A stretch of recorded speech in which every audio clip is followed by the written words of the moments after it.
Not quite ready for advancement, she said, staring at the performance review form instead of meeting my eyes. Maybe next year.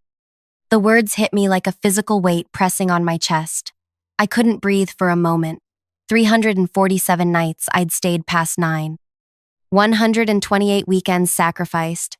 Thousands of hours stolen from my life. I don't understand, I managed to say, my voice embarrassingly small in her expansive corner office. You said the extra hours would lead to… Amara, she interrupted, finally looking up with that practiced smile that never reached her eyes. Dedication is important, but leadership qualities take time to develop. You're just not there yet. She slid the form across her desk with a manicured hand. The bold black check marks in the meets expectations column seemed to mock me. I've given everything to this team, I whispered. And that's commendable, she replied, already turning to her computer screen. We value your contributions, but perhaps manage your expectations? The quarterly meeting is in 30 minutes. I need the Westlake presentation finalized. I nodded mechanically, gathered my papers, and walked out. My legs carried me to my desk while my mind replayed the last year in vivid detail. Every early morning, every midnight email, every family dinner missed. Every moment I'd convinced myself the sacrifice was worth it. I'm Amara, by the way, 29 years old. Until that moment, I was the senior analyst who believed working 75-hour weeks under Elise meant I was proving myself. That moment in her office was exactly 8 months ago, and everything that's happened since then still doesn't feel entirely real. Before I go any further with this story, could you please take a few seconds to tell me in the comments where you're watching from? I'm still processing everything that happened, and knowing my story is reaching people somehow makes it easier to share. And if you could like and subscribe, it would really mean a lot. I have other stories about workplace reality that might help someone else feel less alone. So, back to that day. I returned to my desk and stared at my computer screen. The Westlake presentation displayed the same charts and analyses I'd spent 3 sleepless nights creating. The same presentation Elise would deliver, just as she had with every major project for the past year. I glanced across the open plan office at the corner where our team sat. Zach was rubbing his bloodshot eyes while updating financial models. Priya was quietly eating lunch at her desk while taking client calls. Everyone looked exhausted, but I'd been there longest. Elise's first hire when she became department head. You okay? Taylor whispered, rolling her chair closer to mine. She was the only other person who regularly stayed as late as I did. I forced a smile. Fine. Just tired. The promotion? She asked. Next year, apparently. She gave me a knowing look. She said the same to Hector last year before he left. I turned back to the Westlake presentation, making one final edit before sending it to Elise. My phone buzzed with a text from my mother. Are you coming to dinner Sunday? Haven't seen you in weeks. I stared at it, realizing I couldn't remember the last family dinner I'd attended. Dad's birthday? No, I'd sent a gift but was working on the Henderson proposal that night. Christmas? I'd made an appearance for 2 hours before returning to the office to prepare for the year-end meeting. When I looked up, Elise was walking toward the conference room, my presentation in hand, nodding confidently to the executives gathering inside. She caught my eye briefly and gave me a small, expectant nod, her signal that I should be ready for any questions she couldn't answer. That night, I didn't stay late. For the first time in months, I left at 5:30, ignoring Elise's surprised glance as I packed my bag. I walked to my apartment instead of taking the train, needing the 40 minutes to clear my head. My apartment felt strange, almost like a hotel room. I'd been spending so little time there that dust had gathered on the framed photos of friends whose calls I'd stopped returning. Plants my sister had given me as housewarming gifts had long since died. I sat at my small kitchen table and opened my laptop. Instead of checking work emails, I created a new document and titled it Resignation Letter. But I didn't write anything else. Something stopped me. Not loyalty to the company, certainly not to Elise. It was anger. Pure, clarifying anger that had been building for months, finally crystallizing in that performance review. I deserved better than to simply walk away. The next morning, I arrived at work at my usual early hour of 7:15, but with a completely different mindset.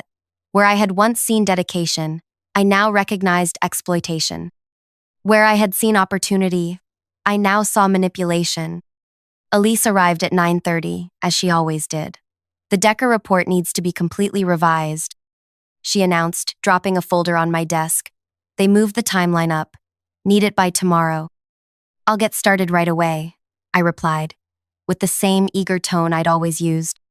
She paused, perhaps detecting something different in my eyes, but then continued toward her office. Oh, and I'll be in meetings until 4. Handle any client calls that come in. Of course, I said. That's what I'm here for. I wasn't supposed to talk to clients directly. That was her role. She'd made that abundantly clear from day one. Yet somehow, during those 75-hour weeks, it was always urgent that I handle client calls when she disappeared for her 3-hour lunch meetings. After she left for her first meeting, I began working on the Decker report, but I also opened a new spreadsheet and created my first entry, Day 1 of documentation. For 2 weeks, I meticulously recorded everything, every project I completed, every client call I handled, every hour I worked, every idea Elise presented as her own. I set up a system that archived emails and recorded when documents were created and modified on the shared server. What I discovered surprised even me. Over the past year, I had personally handled 64% of our department's deliverables. I had directly communicated with 78% of our clients, many of whom had started emailing me directly rather than going through Elise. And here's where things get interesting. During those late nights when Elise thought I was just grinding away on reports, clients had started to recognize who was actually doing the work. Thanks for the quick turnaround on those projections, Amara, wrote Curtis from Whitefield Industries. I've stopped copying Elise since you're clearly the one making things happen.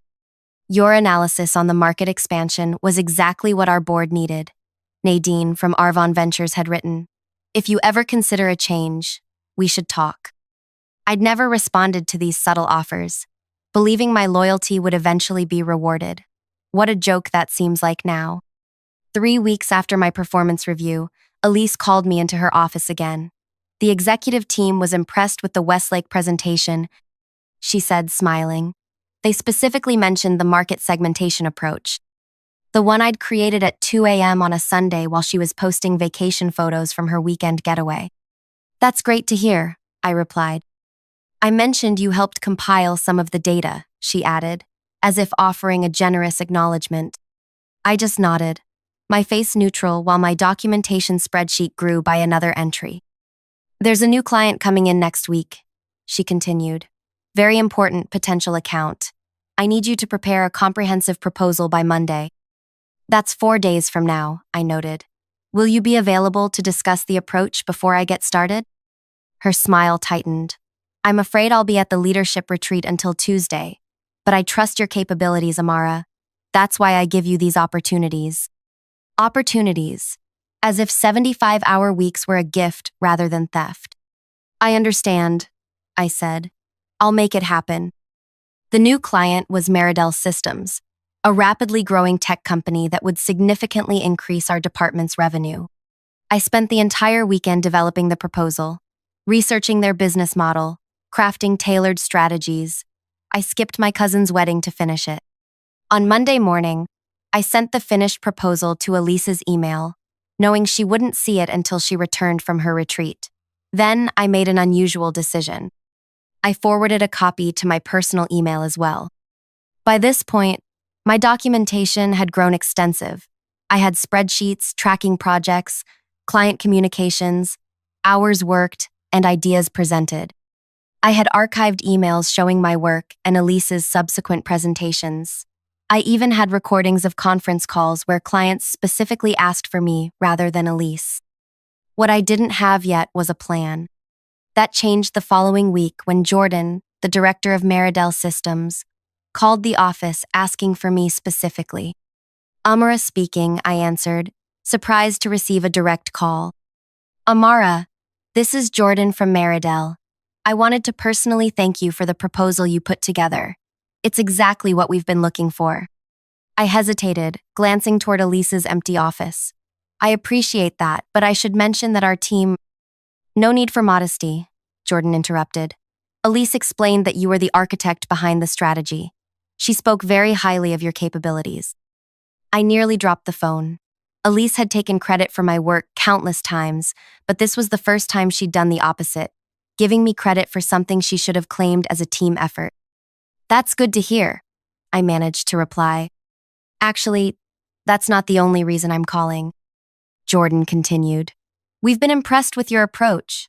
We have an opening for a director of strategy that I think would be perfect for you. Would you be interested in discussing it? The offer caught me completely off guard. Yes, I would be interested. Excellent. Let's set up a time next week. And, Amara, this conversation is between us for now. After hanging up, I sat motionless at my desk, mind racing, a job offer, a director position, at a company that would be our newest client. The pieces began falling into place. I now had documentation of Elise's pattern of behavior, direct client relationships she didn't know about, and a potential exit strategy. But something still felt incomplete. Walking away to a better job would be satisfying, but it wouldn't address the fundamental injustice of what had happened, not just to me, but to everyone on our team. That night, I made 3 phone calls. The first was to Curtis at Whitefield Industries, who had hinted at a position months earlier. The conversation was brief but productive. The second was to Nadine at Arvon Ventures, who sounded genuinely excited to hear from me directly. The third was to our company's HR director, Kelsey, requesting a confidential meeting the following morning. When I arrived at work the next day, a new clarity had settled over me. I went through my morning routine as usual, but instead of diving immediately into work, I walked to the HR department. Kelsey welcomed me into her office with a look of curiosity. This is unusual, Amara. You've never requested a meeting before. I know, I replied, setting my folder on her desk. I've been with the company for 3 years now, all of them in Elise's department. I'd like to discuss some concerns I have about management practices. Her expression shifted to cautious professionalism. I see. What kind of concerns? I've documented a pattern of behavior that I believe constitutes both ethical violations and potential breach of company policies, I said, opening my folder. I've prepared this information because I'm submitting my resignation today, and I wanted to ensure the company understands why. For the next 30 minutes, I walked Kelsey through my documentation. The hours, the client communications, the misrepresentation of work. Her expression grew increasingly troubled. This is extensive, she finally said. Have you discussed any of this with Elise directly? No, I admitted. The power dynamic made that difficult. Kelsey nodded slowly. I appreciate you bringing this forward, though I wish you'd come to us sooner. Would you consider delaying your resignation while we investigate? I've already accepted another position, I replied. My last day will be 2 weeks from now. She looked disappointed, but not surprised. I understand. May I ask where you're going? Meridel Systems has offered me a director position. Her eyebrows shot up. The new client? Does Elise know about this? Not yet, I said, but she'll find out soon enough. When I returned to my desk, Elise was already there, scrolling through emails on her phone. Where were you? She asked without looking up. The quarterly reports need revision before the 3 p.m. call. I had a meeting with HR, I replied calmly. That got her attention. Her head snapped up, eyes narrowing slightly. HR? What about? I submitted my resignation, I said, handing her an envelope. My last day will be in 2 weeks. She stared at the envelope as if it might burn her fingers. Resignation? This is unexpected. We've invested so much in your development. The audacity of that statement almost made me laugh. Instead, I simply nodded. Yes, well, I've decided to pursue another opportunity. Which company? She demanded, her composed facade cracking slightly. Meridel Systems, I replied. They've offered me a director position. The color drained from her face. Meridel? But they're about to sign with us. How did you even… Jordan called me directly, I explained. Apparently you told him I was the architect behind their proposal. Her mouth opened and closed several times before she found her voice again. That was a misunderstanding. I was simply acknowledging your contribution. For the first time, I noted. Her eyes hardened. This is highly unprofessional, Amara. Poaching a client. I didn't poach anyone, I interrupted. They called me. And I'm not the only one. Whitfield and Arvon Ventures have also made offers. Now she looked truly alarmed. Those are our 3 largest accounts. Yes, I agreed. And they all seem to know who's been doing the actual work. Elise glanced around the office, suddenly aware that our conversation might be overheard. 5 minutes, she said in a lowered voice. Just give me 5 minutes to discuss this privately. I pretended to consider her request. All right, but not in your office. Let's use the main conference room. She looked confused but nodded. Fine. 10 minutes. I'll be there, I promised. As she walked away, I sent a quick text message. Conference room A, 10 minutes. When I entered the conference room exactly 10 minutes later, Elise was already seated at the table, typing frantically on her laptop. She looked up when I entered, then froze when she saw I wasn't alone. Behind me walked Kelsey from HR, followed by our CEO, Alden Merrick, and the head of client services, Marcus. What is this? Elise demanded, standing abruptly. The 5 minutes you requested, I replied calmly, taking a seat across from her. I thought it would be more productive with everyone present. Alden Merrick looked between us with confusion. Kelsey mentioned there was an urgent matter regarding client relationships. Would someone explain what's happening? Before Elise could speak, I opened my laptop and connected it to the room's display screen. I think it's easier if I show you. For the next 20 minutes, I methodically presented my documentation, including client emails praising work they thought was Elise's, detailed timelines showing when work was created versus presented, and evidence of the 75-hour weeks I'd been working while Elise claimed credit for the results. Most importantly, I concluded, 4 major clients have made it clear they've been working with me directly for months. 3 have offered me positions, and I've accepted one with Meridel Systems. The room fell silent. Alden Merrick's face had grown increasingly stern throughout my presentation. Marcus looked stunned. Kelsey was taking notes, her expression unreadable. And Elise. Elise had gone from defensive to desperate. This is a complete mischaracterization, she finally stammered. Amara was ambitious, yes, but she's clearly twisted these interactions too. Elise, Alden Merrick interrupted quietly. The timestamps on the server don't lie. Neither do the client emails. And what about this? I added, pulling up one final email. It was from Jordan at Meridel, sent that morning after I'd called to accept their offer. Amara, we're thrilled you've accepted our offer. As discussed, we'll be terminating our pending agreement with your current employer due to leadership concerns they've been made aware of. Looking forward to having you on board. Elise's stammering defense collapsed entirely. The room felt charged with tension as Alden Merrick turned to me. Amara, would you give us a moment to discuss this privately? I nodded, gathered my things, and walked toward the door.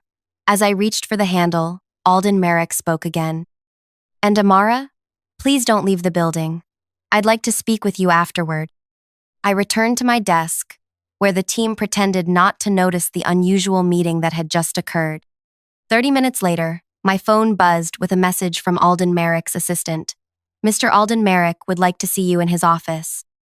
When I entered the CEO's spacious office, Alden Merrick was standing by the window, looking out at the city skyline. He turned as the door closed behind me.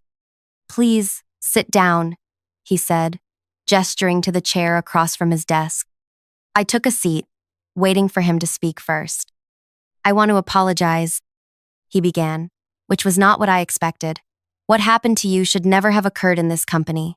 We pride ourselves on recognizing talent and rewarding hard work. Thank you, I replied carefully. Elise has been removed from her position, effective immediately, he continued. Kelsey is meeting with the rest of your team to gather additional information, but your documentation was comprehensive. I simply nodded. I'd like to offer you her position, Alden Merrick said directly. Same salary she was making, plus the bonus structure. You've clearly been doing the job already, and the clients trust you. The offer hung in the air between us.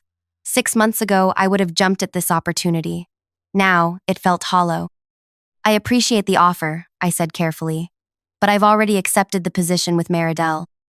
Alden Merrick leaned forward. We can match whatever they're offering, plus compensation for the overtime and missed promotion. I smiled slightly. It's not about the money, Alden Merrick. It's about trust. I can't work for a company that allowed this to happen for so long. He looked genuinely disappointed. I understand, but is there anything we can do to at least keep the client relationships intact? Meridel, Whitfield, Argo. They represent nearly 40% of our annual revenue. And there it was, the real concern. Not my well-being or the toxic culture, but the bottom line. That's not my decision, I replied, but I suspect they'll make their own choices based on who they want to work with. Alden Merrick nodded slowly, accepting defeat. Your 2 weeks' notice won't be necessary. We'll pay you through the end of the month, but you can clear out your desk today if you prefer. I'd like that, I said, standing. Thank you. As I walked back to my desk to gather my things, I could feel eyes following me. News traveled fast in our office. Taylor approached as I was packing my personal items. Is it true? She whispered. Elise is gone? I nodded. Yes. And you're leaving too, for Meridel? Also yes. She looked around cautiously before speaking again. Take me with you? I smiled for what felt like the first time in months. Send me your resume tonight. When I walked out of the building for the last time, carrying a small box of personal items, I felt lighter than I had in years. No more 75-hour weeks. No more stolen credit. No more empty promises. 3 months later, 5 members of my former team had joined me at Meridel. Curtis from Whitefield had taken a position as our director of partnerships. And Elise? Last I heard, she was struggling to find a new position. Apparently, references matter. I work 50 hours a week now, by choice. I have dinner with my family every Sunday. I sleep in my own bed, not at my desk. And when someone on my team stays late, I make sure they know it's noticed and appreciated. Some people say revenge is a dish best served cold. I disagree. The best revenge is building something better from the ashes of what tried to break you.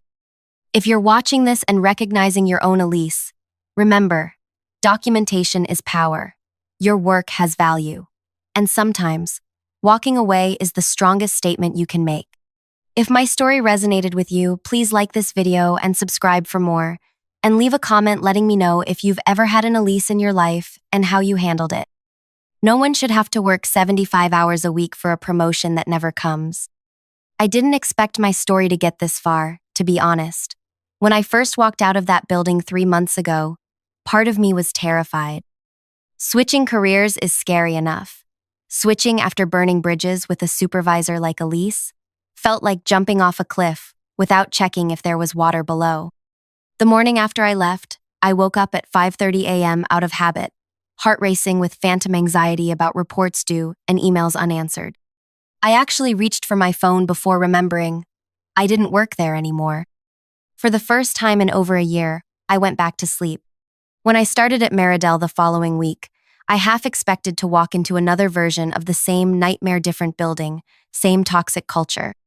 But Jordan met me in the lobby personally, not to parade me around like a trophy, but to introduce me to the team members I'd be working with. We don't do hierarchy for hierarchy's sake here, she explained as we walked through an open workspace that actually looked comfortable. Your title is Director of Strategy because that's the work you'll be doing, not because we needed another layer of management. My office, yes, an actual office with a door, had a window that faced east. For the morning person you mentioned you are, Jordan said with a smile, though we hope you won't be here at sunrise anymore. On my desk sat a small plant with a card. This one's hard to kill, even if you work reasonable hours. Welcome to the team. That first week felt like detox. I kept bracing for urgent last-minute requests that never came. I'd finish projects early and sit there, anxiety building, wondering what I was missing. You're done? Jordan asked, finding me still at my desk at 6:30 p.m. one evening. Why are you still here? I just wanted to make sure the client presentation was perfect for tomorrow, I explained. She leaned against my doorframe. Amara, the presentation was perfect 2 hours ago when we reviewed it together. Go home. What if there are questions I didn't anticipate? Or if, then we'll handle them tomorrow, she interrupted gently. This isn't that place. We don't measure dedication in hours spent looking busy. I stared at her, not quite believing it. Listen, she continued, her voice softening. We hired you for your brain, not your capacity to sacrifice your life. If you're working past 6 regularly, either you're inefficient or we've assigned you too much. Either way, that's a problem we need to solve. The strangest part wasn't adapting to reasonable hours. It was realizing how much actual work I could accomplish in those hours when I wasn't constantly interrupted, undermined, or forced to redo projects to match someone else's arbitrary vision. 2 weeks in, Taylor joined me as a senior analyst. She walked into my office her first day, set down her bag, and just started laughing. What? I asked.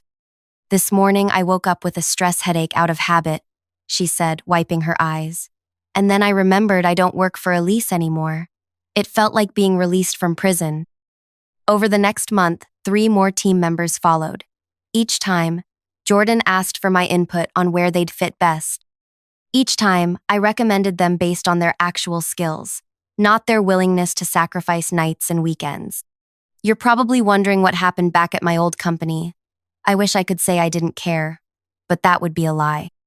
I was curious, and yes, part of me wanted confirmation that there had been consequences. I got my answer about 6 weeks after leaving, when Curtis from Whitefield joined Meridell as our partnerships director. It's a disaster over there, he told me over coffee on his first day. After you left, Alden Merrick tried to convince clients that nothing had changed, but nobody bought it. Whitfield pulled our contract when they assigned some new guy who couldn't answer basic questions about our implementation. And Elise? I asked, trying to sound casual. Curtis snorted. Gone. Alden Merrick kept her around for maybe 2 weeks before realizing she couldn't deliver without you doing the actual work. Last I heard, she was interviewing at Thaxter Group. I felt a strange twinge at that. Thaxter Group was known for grinding through employees even worse than my former company. For a moment, I almost felt bad for her. Almost. What about the rest of the team? I asked. The ones who haven't already followed you here are updating their resumes, he said. Alden Merrick brought in some hotshot from their East Coast office to rebuild the department. But the damage is done. 3 major clients walking out in 2 months doesn't look good for anyone. I nodded, processing this information. The revenge I'd orchestrated had extended far beyond what I'd initially imagined. It wasn't just Elise who'd suffered. The entire company was facing the consequences. That night, I called my mother for our weekly chat. You sound troubled, she noted after I'd asked about my dad's garden and my sister's new baby. My mother always could read my voice like a book. I found out today that my old company is struggling, I admitted. After I left, I mean. And that bothers you? I thought I'd feel, I don't know, vindicated? But it's more complicated. She was quiet for a moment. You know what your grandmother used to say about revenge? That it's a poison you drink yourself? She laughed. No, that's from a self-help book. Grandma used to say revenge is like spicy food satisfying in the moment, but sometimes gives you heartburn later. That made me smile. I'm not sure this is heartburn. More like, I didn't expect to feel responsible for everyone else there. Did you do anything wrong? She asked simply. I thought about it. No. I documented what was happening. I accepted a job offer. I told the truth when asked. Then, what you're feeling isn't guilt. It's empathy. Even for people who didn't protect you when you needed it. After we hung up, I sat on my balcony watching the city lights. For the first time in months, I had time to just sit, to think, to process everything that had happened. The following Monday, I received a LinkedIn message that nearly made me drop my phone. Amara, I hope this message finds you well. I've been reflecting on our time working together and realized there are things I should have handled differently. If you're open to it, I'd appreciate the chance to speak with you directly. Elise. I stared at it for a full minute, emotions churning, anger, disbelief, curiosity, suspicion. Was this a genuine apology or a desperate networking attempt from someone who discovered her reputation was now toxic in the industry? I showed the message to Jordan during our weekly check-in. Are you going to respond? She asked after reading it. I don't know, I admitted. Part of me wants to ignore it completely. And the other part? I sighed, is curious about what she could possibly say to justify what she did. Jordan handed my phone back. Just remember, you don't owe her closure. I didn't respond to Elise that day, or the next, but the message sat in my inbox like a splinter under my skin. Not hugely painful, but impossible to ignore completely. 3 days later, I was getting coffee at the shop around the corner from our office when I heard a familiar voice ordering at the counter. I froze, cup in hand, as Elise turned and saw me. She looked different. The designer clothes and perfect makeup remained, but something about her posture had changed, the untouchable confidence replaced by something more hesitant. Amara, she said, clearly as surprised as I was. I didn't expect to see you here. Our office is just down the block, I replied, gesturing vaguely outside. She nodded, an uncomfortable silence stretching between us. Did you get my message? I did. Another pause. I have a meeting in 10 minutes, she said finally. But I meant what I said. I'd like to talk if you're willing. I should have walked away. I had every right to.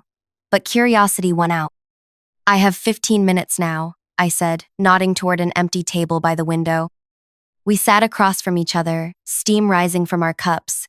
Neither of us touched our coffee. I didn't get the job at Thaxter Group, she said abruptly. Or the 3 after that. Apparently, references matter more than I realized. I said nothing. The thing is, she continued, no one will say it directly, but I know it's because of what happened with you, with the clients who left. That wasn't my doing, I pointed out. They made their own decisions.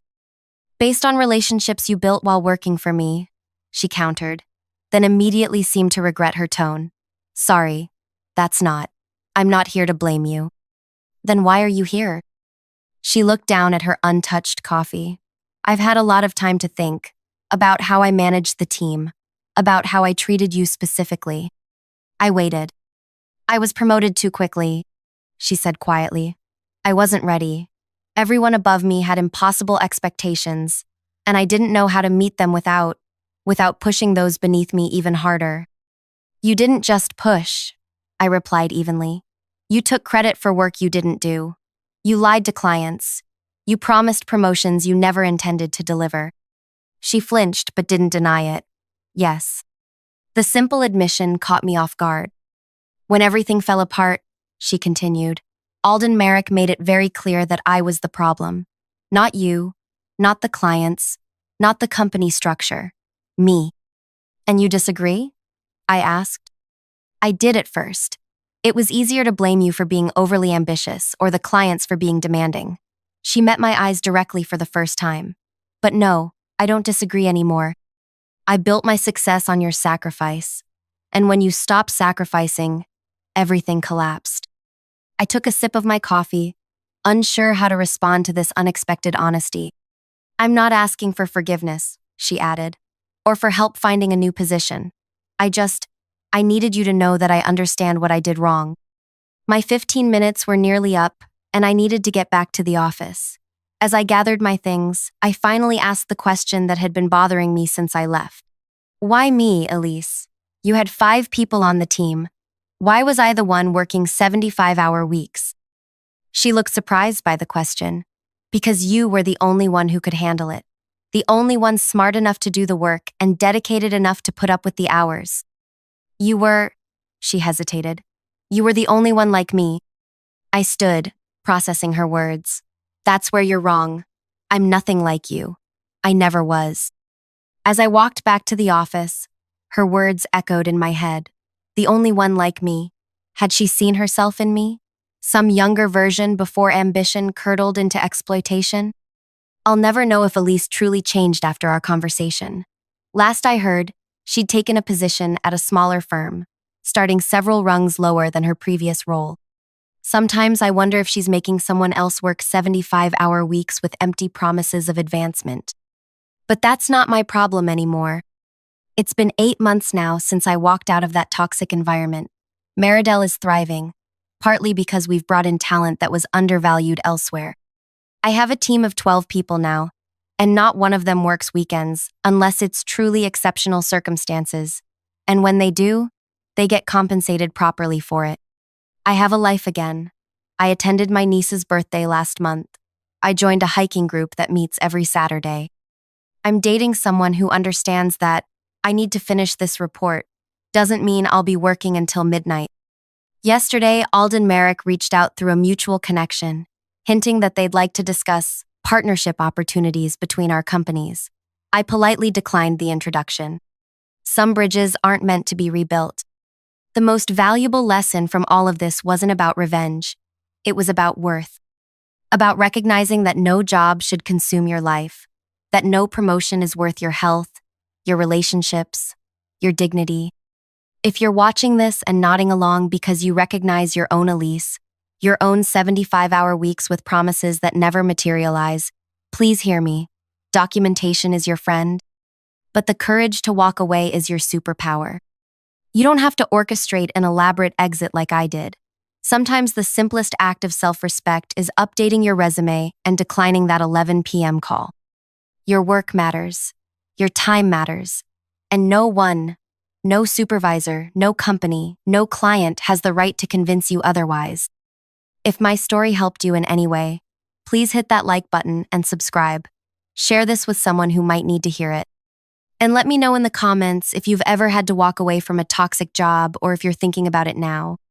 Because sometimes, those 5 minutes they beg for, after you hand in your resignation, they're not worth giving. This ends now. Your so-called strategic vision is destroying everything we've built. I slammed the quarterly report onto the glossy table. Jackson's face flushed crimson as 24 executives stiffened in their chairs. His knuckles whitened around his titanium water bottle. "Miss Thorne, you've been a thorn in my side since day one," he said, voice dangerously quiet. "This company needed modernization, and all you've done is obstruct progress at every turn." Progress? You call gutting health benefits for 3,000 workers progress? You call shipping jobs to factories with zero safety regulations innovation? His nostrils flared. I'd struck a nerve. The room temperature seemed to drop as executives avoided eye contact, studying their notepads with sudden fascination. "Your military background makes you uniquely unqualified to understand modern business necessities," Jackson said,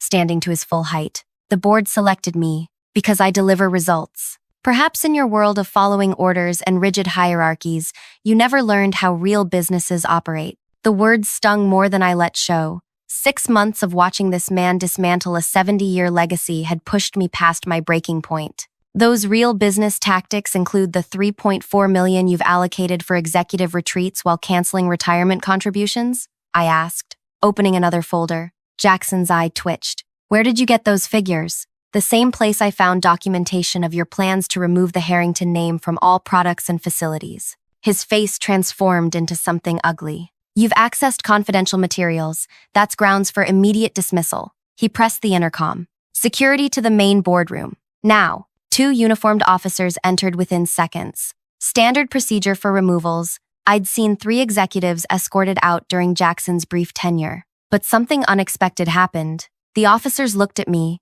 and their expressions changed. Both men straightened their postures instantly. "Ma'am!" The taller officer snapped a perfect salute. "Admiral Thorne, it's an honor." His partner followed suit. "Yes, ma'am, Admiral." The room fell completely silent. Jackson's mouth opened and closed, like a fish pulled from water. "These disruptions cannot continue," he finally sputtered. "Remove her immediately." Neither officer moved. "Ma'am?" the first asked, clearly uncomfortable with conflicting chains of command. I straightened my spine, muscle memory from 30 years of service taking over. "At ease, gentlemen. I appreciate your respect, but company protocol must be followed." I gathered my papers methodically. "I'll leave voluntarily." As I stood, using my cane for support, the boardroom remained frozen in collective shock. "Though before I go," I added, "I should mention that tomorrow's emergency shareholder meeting might be of interest to everyone here." I locked eyes with Jackson.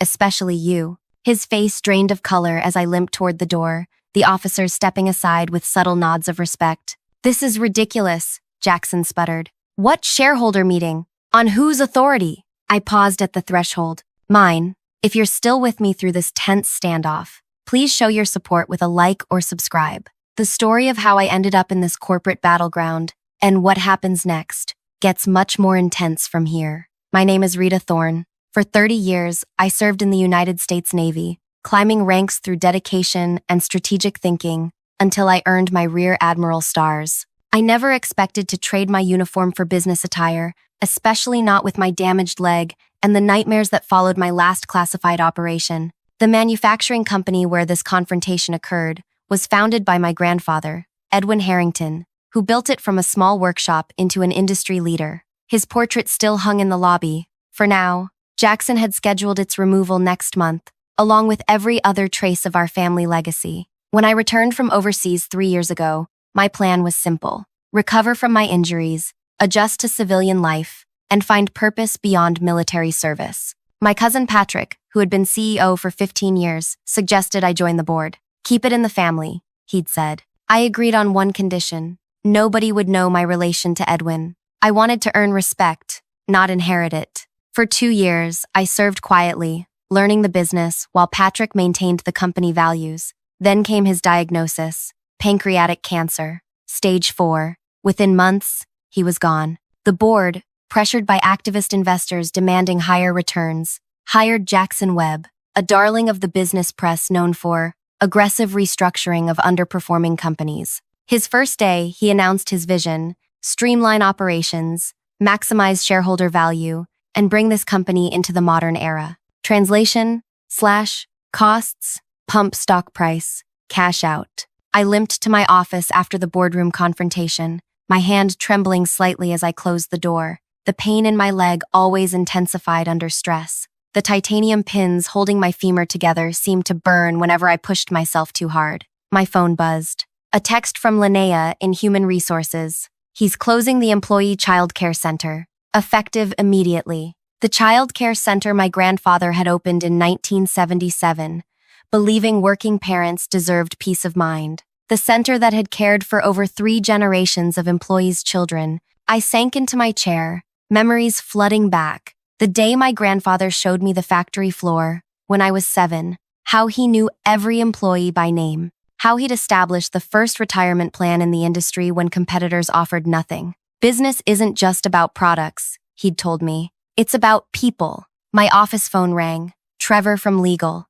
"Rita, he's on a rampage. He's demanding access to all board member communication records and threatening termination for anyone in contact with you." "He can't do that. He's the CEO. He's doing it." A knock at my door. My assistant Dana peeked in, face pale. "Miss Thorne, Mr. Webb wants your office cleared by end of day. Security will escort you out at 5. I nodded calmly. "Thank you, Dana." After she left, I opened my laptop and sent a single message to 16 key shareholders. "Operation Restoration begins tomorrow, 9 a.m. The responses came quickly, all affirmative. I was gathering my personal items when my phone rang again. Unknown number. "Admiral Thorne?" A voice I hadn't heard in years. "This is Rita." "Commander Ellis, ma'am. I've been stationed at Naval Intelligence since we last served together. Something urgent has come to my attention regarding Jackson Webb. His financial ties are concerning." My heartbeat quickened. "What kind of concerns?" "The kind that involve national security. I can't say more over an unsecured line." "Where can we meet?" "The usual place. 1 hour." The line went dead. The usual place, our code for the memorial park where we'd held a service for our fallen team members. As I reached for my cane, the office door burst open. Jackson stood there, flanked by 2 different security guards. "You've turned my security team against me," he snarled. "I did nothing of the sort. Don't play innocent. I know who you are now. You think your military record intimidates me? You think being Edwin's granddaughter gives you special rights?" So he discovered my family connection, sooner than expected. "My rights come from owning 12% of this company's shares," I replied evenly, "and from the voting agreements I've established with other major shareholders." His confidence wavered visibly. "You're bluffing. Tomorrow's meeting will clarify that." Jackson stepped closer, lowering his voice. "Let me make something perfectly clear. I've dealt with people like you before. Sentimentalists, traditionalists, always standing in the way of necessary change. By this time tomorrow, you'll not only be off this board, you'll never work in any industry again." One of the guards shifted uncomfortably. "Is that a threat, Mr. Webb?" "It's a promise. I know people, powerful people." I stood, ignoring the searing pain in my leg. So do I. We stood eye to eye, neither blinking. You have 30 minutes to vacate, he finally said, turning to leave. Jackson, I called after him. My grandfather had a saying, never start a war unless you know exactly who you're fighting. He paused briefly, then continued walking. I had 30 minutes to gather what I needed before meeting Commander Ellis. 30 minutes before I'd learn exactly what national security concerns connected to the man destroying my family's legacy. And less than 24 hours to prepare for the most important battle of my civilian life. What I didn't know then was that Jackson Webb had even darker secrets than financial improprieties. Secrets that would shake our company to its core. Secrets some people would kill to protect. I left the building with my head high, aware of curious eyes tracking my departure. My car, a modest sedan I'd chosen for its trunk space rather than status, waited in the parking garage. As I drove toward the memorial park, my mind raced through contingency plans. Commander Ellis was already there when I arrived, standing beside the bronze statue of a sailor. His military bearing remained intact, despite his civilian clothes. At 45, his hair had more salt than pepper, and new lines marked his face. Admiral, he said, the formality a habit neither of us could break. Rita, I corrected, gripping his outstretched hand. I've been Rita for 3 years now. His smile didn't reach his eyes. Old habits. Thank you for coming on short notice. We walked to a bench overlooking the harbor, far from other visitors, a security precaution I recognized from our operational days. Jackson Webb, he began without preamble. He's been on our radar for 16 months. His last 3 business turnarounds involved defense contractors. My skin prickled. Go on. In each case, he implemented aggressive cost-cutting measures, boosted short-term profits, then orchestrated acquisitions by overseas interests. Ellis handed me a thumb drive. Companies with known connections to foreign intelligence agencies. You're suggesting he's a deliberate actor? Not just a ruthless businessman? The pattern is too consistent. Each company he modernized had sensitive technologies. After acquisition, those technologies mysteriously appeared in foreign weapons systems. I thought of our company's aerospace division, the specialized parts we manufactured for military aircraft. Our defense contracts are small compared to our consumer goods. Small but crucial. Your proprietary aluminum alloy production method is classified. It's used in next-generation aircraft frames. The realization hit like physical pain, and Jackson's first move was replacing our head of aerospace with his own choice. Ellis nodded grimly. A man with 3 offshore accounts that receive regular payments from a shell corporation in Singapore. My grandfather had developed that alloy process during the Cold War. He'd refused to sell it, insisting it remain American-made for American aircraft. We've been building a case, Ellis continued, but Webb is careful. The FBI needs more time. And meanwhile, he's gutting our security protocols and calling it streamlining. I finished. Exactly. Last week, he downgraded clearance requirements for the manufacturing floor supervisors. My stomach tightened. That's not in any report I've seen. It wouldn't be. He's been keeping 2 sets of records. Official ones for the board, and actual operational changes. That's why I contacted you. We need someone on the inside who understands the national security implications. The shareholder meeting tomorrow may be your only chance to stop him before the damage becomes irreversible. We spent the next hour reviewing the evidence. Names, dates, financial transfers, a web of connections that left little doubt about Jackson's true agenda. Not just a cost cutter, but potentially something far worse. As Ellis prepared to leave, he hesitated. There's one more thing, Rita. Personal. His expression softened. How are you doing? Really? The unexpected question caught me off guard. 3 years since the operation that ended my career, and he was the first person from my old life to ask. I manage, I answered truthfully. Some days are better than others. The team still talks about you, what you did that night, saving those hostages when the extraction went sideways, and losing half our unit in the process. I finished, the familiar weight of guilt settling over me. No one blames you.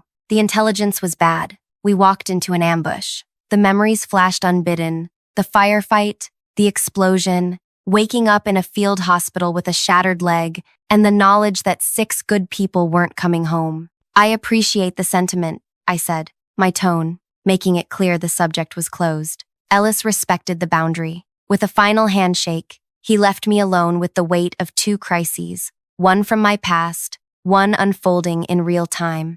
I had 12 hours until the shareholder meeting. 12 hours to prepare for a battle on multiple fronts, saving my grandfather's company and potentially stopping a breach of national security. My phone buzzed with a message from Beth, our elderly receptionist whom Jackson had scheduled for early retirement next month. Someone broke into your office after you left. It says your computer was accessed. So it had begun. Jackson was searching for anything he could use against me. Let him look. My military career had taught me never to leave sensitive information where it could be compromised. I drove to a small diner on the outskirts of town, one with poor cell reception and no security cameras. The kind of place I'd chosen for meetings during my intelligence days. A young waitress named Penny brought coffee without my asking. "You look like you needed this," she said with a kind smile. "Rough day? Just beginning?" I replied. I opened my laptop, not my company one, but a personal device with military-grade encryption. Time to activate the network I'd been quietly building for months. First, an encrypted message to Darius in accounting, who had documented every questionable financial decision since Jackson's arrival. Then to Linnea in HR, who had cataloged the human cost of the modernization, the layoffs, the benefit reductions, the strategic removal of employees who'd been with the company for decades. Next, Marco in manufacturing, who had preserved the original quality control protocols Jackson had tried to eliminate. And finally, Leon in legal, who had secretly flagged the potential regulatory violations in Jackson's new operating procedures. Each responded within minutes. All were ready. The final piece was Yasmin, a cybersecurity expert I'd served with who now worked in the private sector. Her message was simple: file extraction complete, evidence secured. For 6 months, I'd watched Jackson's destructive path through our company. For 6 months, I'd gathered allies and evidence, building toward this moment. Not just for my grandfather's legacy, but now for something bigger. My phone rang. An unknown number again. "Is this Rita Thorne?" A woman's voice, unfamiliar. "Who's asking?" "My name is Imani Wade. I worked for Sentinel Industries until last year." Sentinel, one of the defense contractors Jackson had modernized before joining our company. "How did you get this number?" "Commander Ellis suggested I contact you. I have information about Jackson Webb that might help you.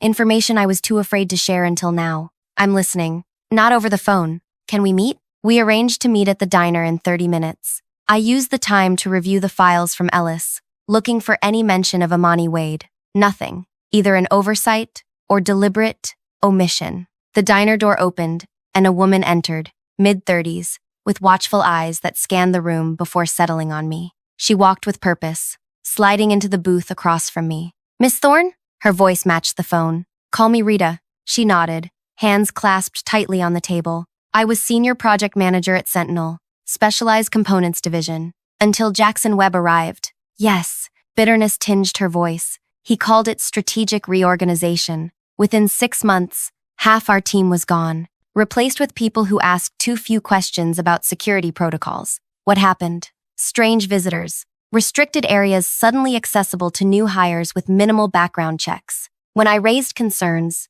I was transferred to customer service. 3 weeks later, my position was eliminated." "You have proof?" She slid a small package across the table. "Access logs, visitor records, security override authorizations, all with Jackson's signature. Why come forward now?" Her eyes met mine directly. "Because yesterday, my former colleague, the one who helped me gather these records, died in a car accident. Single vehicle, no witnesses." A chill ran through me. "You think it wasn't an accident?" "I think nothing about Jackson Webb happens by accident." The implications settled between us like a physical presence. This wasn't just corporate malfeasance. It was potentially deadly serious. "There's more," Imani continued. 2 days before I was fired, I overheard Jackson on a call. He mentioned Harrington specifically. Said something about the old man's legacy being the perfect cover. My grandfather had been dead for 12 years. His name still carried weight in the industry, still represented quality and integrity.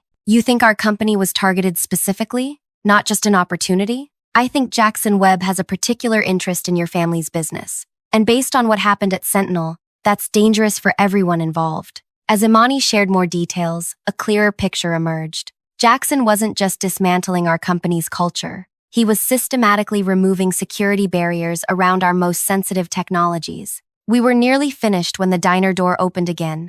A man in a dark suit entered, his gaze sweeping the room before landing on our table. Something in his posture, the controlled stillness, the alertness, triggered my operational instincts. "We need to leave," I said quietly. "Back exit, now." Imani's eyes widened, but she followed my lead without question as I dropped cash on the table and guided us toward the kitchen. "Friend of yours?" she whispered. "Definitely not." The man moved toward our table as we pushed through the swinging doors, startling the cook. "Sorry," I called, continuing toward the rear exit. "Emergency." Outside, I hurried Imani to my car, both of us scanning the parking lot for threats. "Who was that?" she asked as we pulled away. "Someone professional, someone who knew where to find us." I checked the rearview mirror. No obvious tail, which means our timeline just accelerated. The shareholder meeting was 12 hours away, but Jackson Webb was already moving against us. The question was, how much did he know about what we knew? And more importantly, what would he do to stop us from revealing it? The night stretched before us like an operational timeline. Imani and I drove to a small hotel outside the city limits, paying cash for a room where we could safely review the documents she'd brought. "These security clearance changes," I said, pointing to a highlighted section, "identical to what Jackson implemented last month at our facility." "Page 12 shows the timeline at Sentinel," Imani replied. 6 months from protocol changes to full acquisition by Meridian Global. And 3 weeks after acquisition, sensitive technology appears in foreign military exercises. I massaged my throbbing leg, a habit when stress intensified the pain. "We have 12 hours to stop the same thing happening to my grandfather's company." My phone buzzed. "Trevor from legal. Webb called emergency executive session for 7 a.m., preempting your shareholder meeting." Jackson was moving faster than anticipated. Classic tactical maneuver. Strike before your opponent is fully prepared. "He's trying to consolidate power before the shareholders assemble," I explained to Imani. "We need to accelerate." I called Darius in accounting, waking him from sleep. "Jackson's moving up his timeline. We need the financial records now." "I've got them, but there's a problem," he answered, voice tense. "Someone accessed my secure drive an hour ago. They might know what we have. Get somewhere safe. Send everything to the backup address." Next, I contacted Leon. His phone went straight to voicemail. Then Linnea, no answer. Marco picked up on the 4th ring, whispering urgently. 2 men came to my house asking questions. "My wife said I was out of town. Are you safe?" "For now," using my hunting cabin phone. "Stay there. I'll contact you through the secure channel." One by one, I discovered Jackson had moved against my entire network. Some had gone dark, following our emergency protocols. Others weren't responding at all. "He's thorough," Imani observed grimly. "Just like at Sentinel. But predictable," I countered. "He's following the same playbook. That gives us an advantage." My military training took over as I formulated our response. Jackson expected me to defend.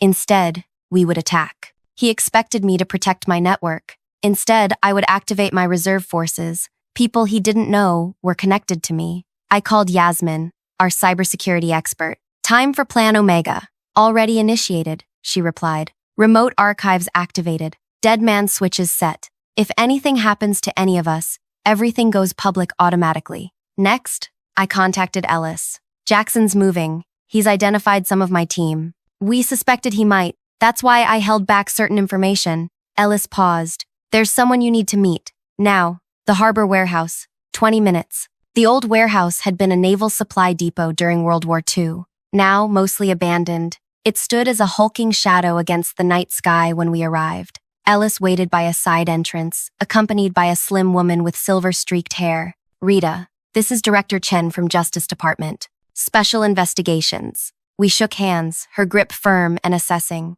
"Admiral Thorne, your reputation precedes you." "Former Admiral," I corrected. "What's your interest in Jackson Webb?" "He's one piece in a larger puzzle. We've tracked 5 defense technology leaks to companies he's restructured, but Webb is merely the instrument, not the architect. You know who's behind him? We have strong suspicions. What we lack is definitive proof connecting Webb to foreign intelligence assets. That's where I come in," I surmised. "Precisely. Your shareholder meeting provides the perfect opportunity. Webb believes he's outmaneuvered you. That makes him vulnerable. My priority is saving my company," I stated firmly. "Our goals align," Chen assured me. "Stop Webb, preserve national security, save your company, in that order." We spent the next hour refining our strategy. Chen provided additional intelligence on Webb's connections, including names of board members potentially compromised. Grace and Anthony, I said, recognizing two directors who had consistently supported Jackson's most aggressive cuts.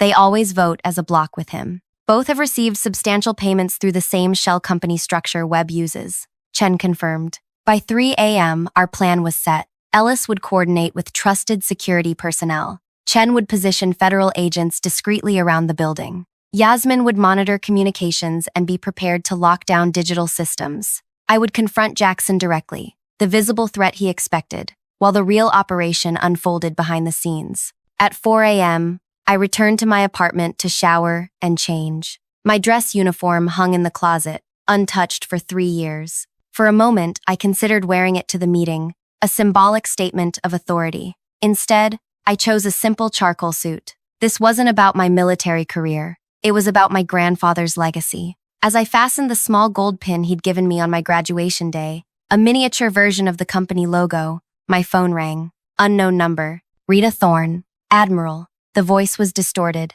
Deliberate electronic masking.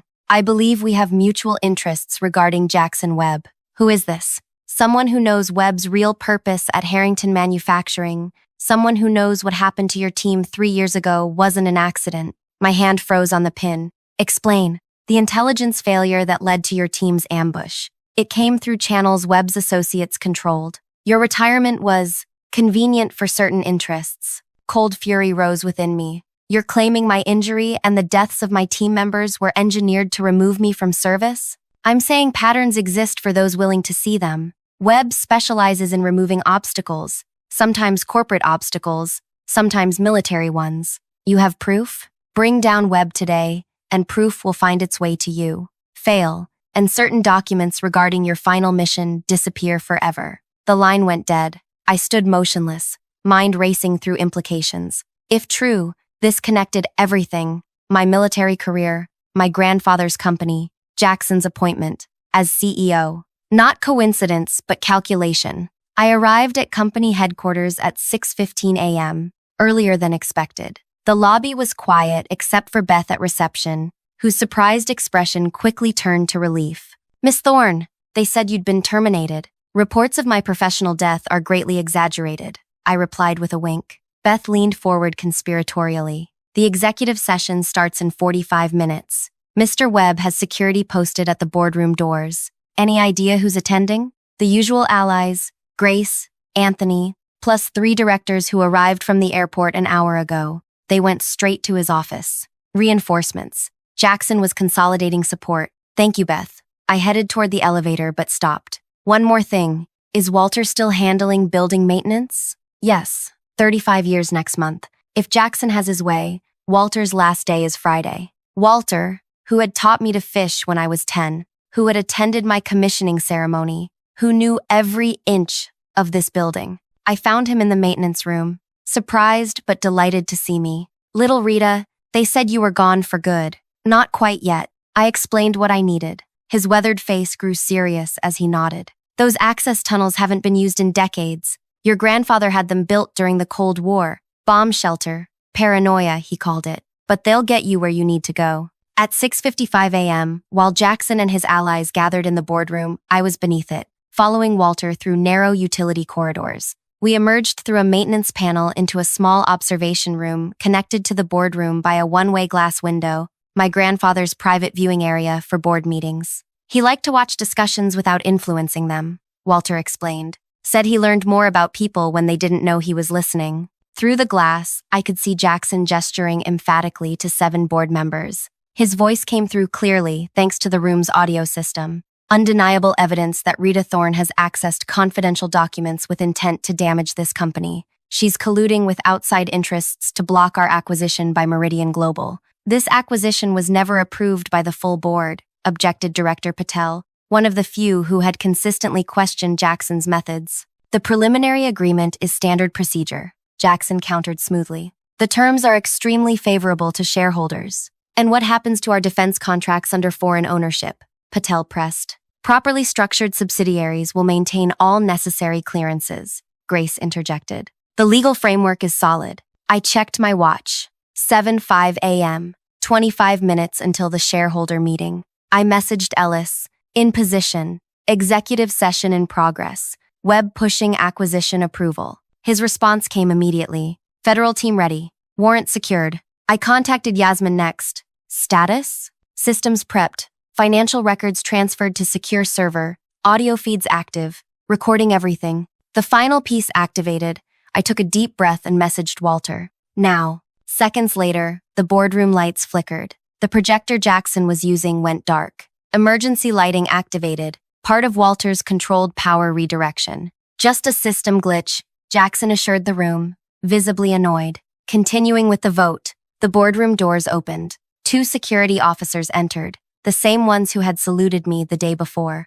Mr. Webb, the taller one announced, the shareholder representatives have arrived for the 7:30 meeting. They're insisting on immediate access as per corporate bylaws. That's impossible, Jackson snapped. The meeting isn't for 20 minutes, and we're in closed session. Actually, I said, entering through the maintenance door, the bylaws state shareholders may observe any board meeting except those discussing proprietary technology. Since you're discussing an acquisition, they have every right to be present. Jackson's face contorted with rage and disbelief. How did you... He regained composure quickly. This is a private session. Security. Remove her. Neither officer moved. That won't be necessary, came a new voice. Director Chen entered, flanked by 2 agents in suits. Jackson Webb, I'm serving you with a federal warrant regarding violations of the Export Control Act and suspicion of espionage. The room erupted in confusion. Grace and Anthony rose, attempting to leave,